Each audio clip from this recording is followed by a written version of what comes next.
John, So, side question.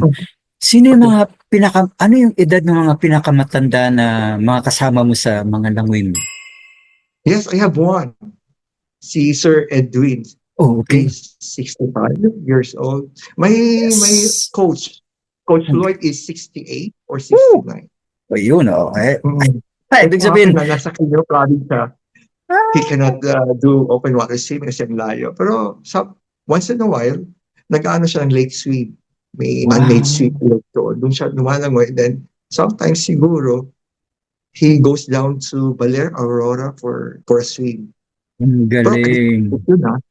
Yun ang ano ko tayo naturo sa akin sa open water swimming. I'm not good before. I'm nobody before in open water swimming. But because of this gentleman from Australia Oh, who married a Pinay, and then he settled here in the Philippines for his retirement.